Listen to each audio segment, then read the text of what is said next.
want to talk for a minute about diversifying your course content delivery. As you begin developing and working through that course development of your online course, you may find yourself getting bored. Maybe you have 15 weeks or 15 modules worth of content and you find yourself doing the same thing over and over and over again. You have your learning objectives, you have your learning guide, how the students are going to progress through the module, you have a narrated visual presentation, or maybe you have a video like this, like a talking head video. And by about module 8, you're kind of over it. So how do you make sure that your course content stays interesting, relevant, and engaging?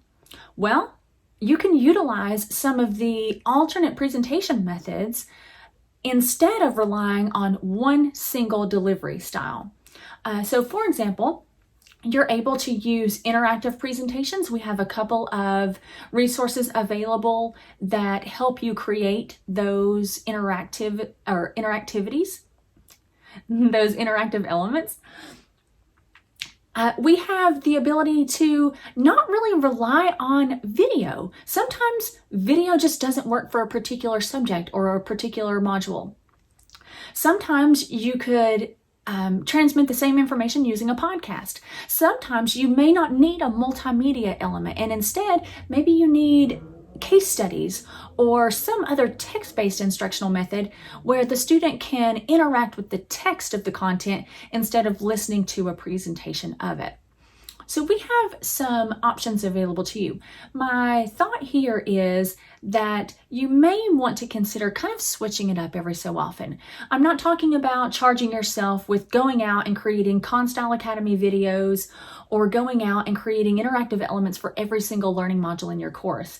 That can feel laborious and it can be very intense and frustrating, and it could take a long time. Okay, I'm just being very transparent here.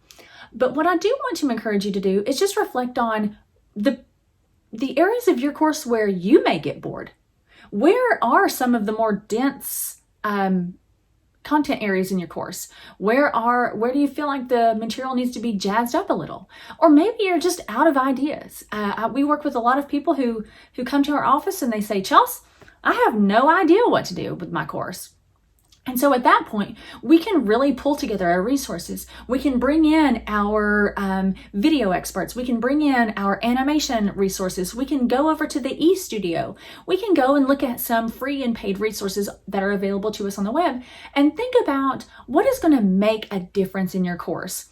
Because what I never want to advocate for is implementing technology or technology tools in your course just for the sake of implementing that technology. I want each of those implementations to be meaningful, and I want you to have some thought behind each of those. So when you're talking about diversifying your course content, that's an area where you can really collaborate with our office, Academic Technology, to create something meaningful and impactful for your students so that your course doesn't seem as repetitious